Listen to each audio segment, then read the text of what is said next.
Em nome do Pai, do Filho e do Espírito Santo. Amém. Que a graça de nosso Senhor Jesus Cristo, o amor do Pai e a comunhão do Espírito Santo estejam com todos vocês. Bendito seja Deus que nos reuniu no amor de Cristo.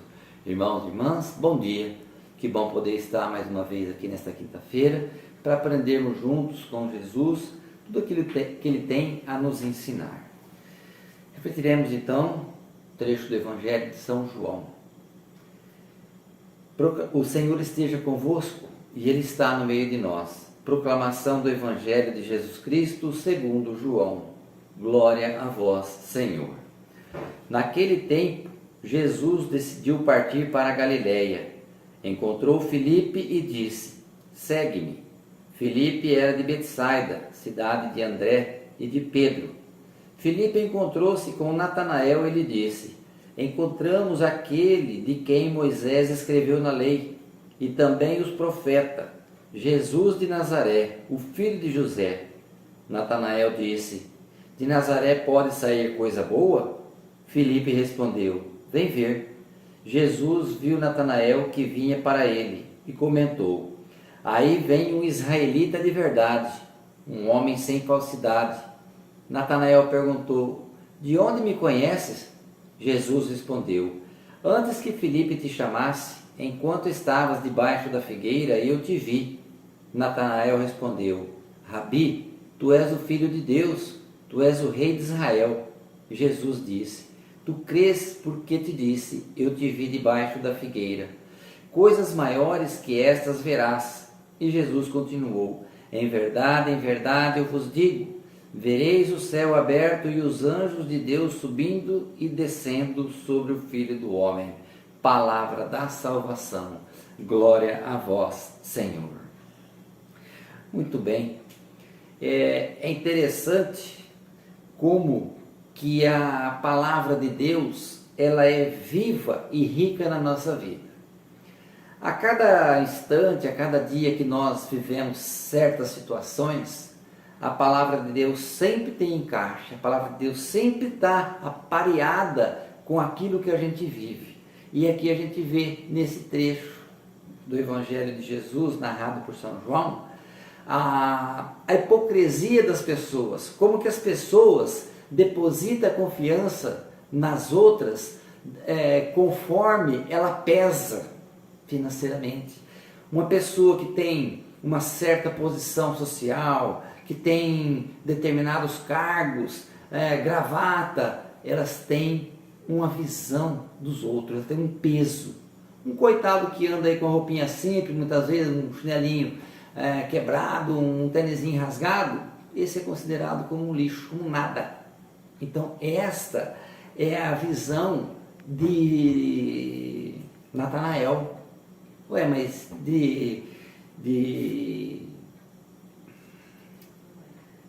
ai, meu Deus do céu, como que fala aqui? De Nazaré pode sair alguma coisa boa? Por quê? Porque Nazaré é uma cidadezinha pequena, pacata. Então ele diz, dali pode sair alguma coisa boa? Então veja como que as pessoas se comparam muito às outras por aquilo que elas têm e não por aquilo que elas são. Nós estamos começando um ano, hoje nós estamos vivendo talvez a primeira página de um livro. E nós precisamos aprender com essas palavras do Evangelho a confiar mais em Deus. Nós estamos passando por uma crise, por uma situação difícil, talvez seja para trazer um pouco mais de ensinamento, para que a gente possa aprender a confiar um pouco mais em Deus e menos nos homens.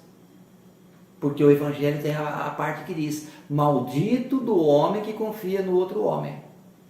E muitas vezes nós estamos numa certa expectativa de que o homem vai resolver a nossa situação. Enquanto nós temos que pôr na nossa consciência e no nosso coração que se não for pela vontade de Deus, nós não alcançamos a graça. O povo que estava no Egito, oprimido, o que eles fizeram para poder sair da situação? Rezaram. Porque quando Deus chegou para Moisés e disse que ele tinha ouvido o clamor do seu povo. O que é o clamor? A oração. E aí Deus usa Moisés, um ser humano, mas enviado por Deus para salvar aquele povo oprimido. Então, se nós não nos agarrarmos no poder de Deus através da oração, hoje talvez nós temos um faraó na nossa vida, vamos dizer assim. E talvez pela oração conseguimos o que venha, segundo Moisés, para nos libertar, para nos trazer a nossa liberdade, trazer a nossa dignidade, trazer a paz que tanto precisamos na nossa vida material como na nossa vida espiritual. Então veja bem,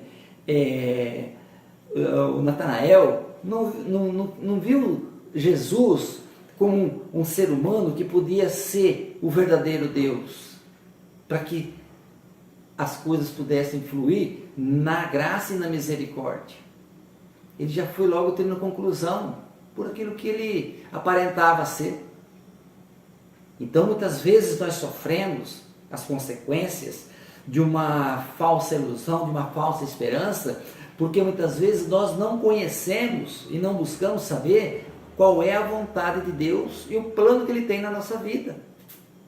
Talvez essa angústia que nós estamos passando nesse final de ano e nesse começo de ano, seja talvez para aprender a buscar um pouco mais a graça de Deus na nossa vida. Aprender a rezar mais, a buscar mais, para que Ele possa, na sua infinita misericórdia, vir ou por Ele mesmo ou por alguém para libertar o seu povo da escravidão, que hoje se encontra oprimido mais uma vez.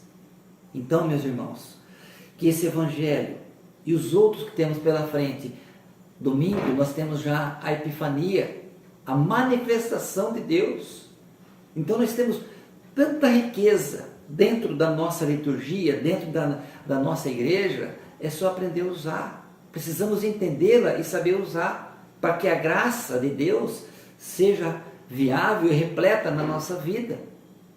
Só assim nós alcançaremos a paz. Agora, se nós começar a fazer que nem aquele povo que passou pelo mar, a hora que entrou no deserto, que começou a ter pequena dificuldade, começou já, o Senhor nos abandonou, tivesse deixado lá no Egito, que nós tínhamos pão à vontade, aí perece na fé. E Jesus disse, fique tranquilo, Deus vai separar o bom do mal, como o pastor separa a ovelha e os cabritos.